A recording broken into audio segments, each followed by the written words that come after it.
Hello నమస్తే, నేను మీ Kaundinya. Islamic సంస్థలకు సంబంధించిన ఆస్తుల పరిరక్షణకు ఏర్పాటైన వక్ఫ్ బోర్డులో ఇద్దరు ముస్లిమేతరులను కూడా నియమిస్తూ ఇటీవల ఉత్తర్వులు జారీ చేసిన మధ్యప్రదేశ్ ప్రభుత్వం ముస్లిం వర్గాల్లో ఒక వ్యతిరేకతను మూటగట్టుకుంటుంది. అదే ప్రభుత్వం ఇప్పుడు మరొక వివాదాస్పద నిర్ణయాన్ని కూడా తీసుకుంది. ఆ వివాదాస్పద నిర్ణయం ఏంటి, ఎలా ఉంది అనేది ఈ వీడియోలో తెలుసుకునే ప్రయత్నం చేద్దాం. వీడియోని చివరి వరకు చూడటానికి ప్రయత్నించండి. మర్చిపోకుండా లైక్ చేయండి, షేర్ చేయండి, సబ్స్క్రైబ్ చేయడానికి ప్రయత్నించండి.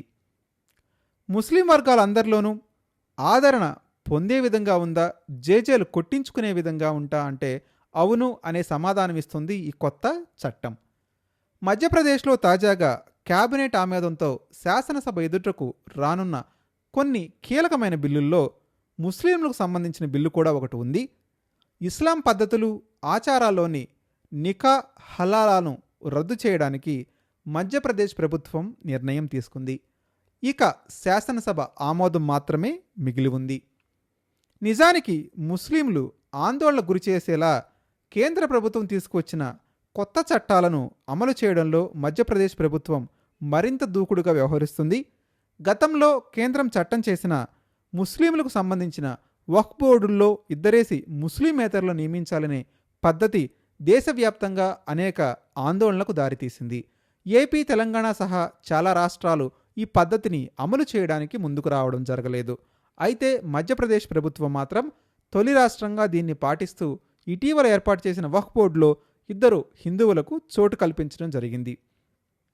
కేంద్ర ప్రభుత్వం చెబుతున్న ఉమ్మడి పౌరస్మృతి యూసీసీ అమలు దిశగా ఇప్పుడు మరికొన్ని బిల్లుల్ని మధ్యప్రదేశ్ శాసనసభ ఎదురుకు తీసుకొచ్చారు.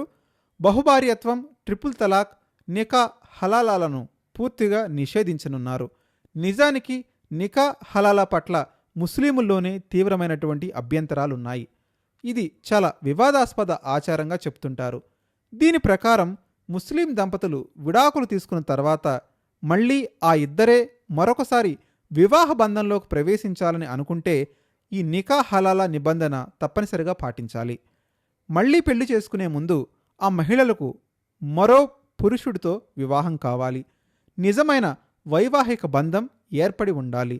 తర్వాత అతడి నుంచి విడాకులు తీసుకోవాలి, లేదా అతను మరణించి ఉండాలి.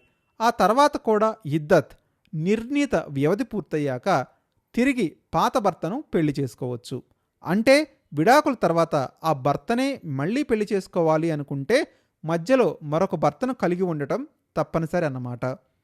ఇస్లామిక్ మేధావులే దీనిని తీవ్రంగా వ్యతిరేకిస్తుంటారు. ఇప్పుడు ఈ నిర్ణయం రద్దుకు మధ్యప్రదేశ్ ప్రభుత్వం పూనుకుంది. వక్ఫ్ బోర్డ్ నిర్ణయం ద్వారా ముస్లింల్లో అసంతృప్తిని రేకెత్తించిన మధ్యప్రదేశ్లోని భాజపా సర్కారు ఈ నికా హలాలా రద్దు ద్వారా అదే ముస్లింల ఆదరణ కొంతైనా చూరగొంటుందా లేదా అనేది చూడాలి. మీరు కూడా మీ అభిప్రాయాన్ని కామెంట్ రూపంలో తెలియజేయండి. నిజంగానే వక్ఫ్ బోర్డులో ఇద్దరు ముస్లిమేతరుల్ని నియమించడాన్ని మీరు సమర్థిస్తారా లేక వ్యతిరేకిస్తారా? మర్చిపోకుండా కామెంట్ చేయడానికి ప్రయత్నించండి.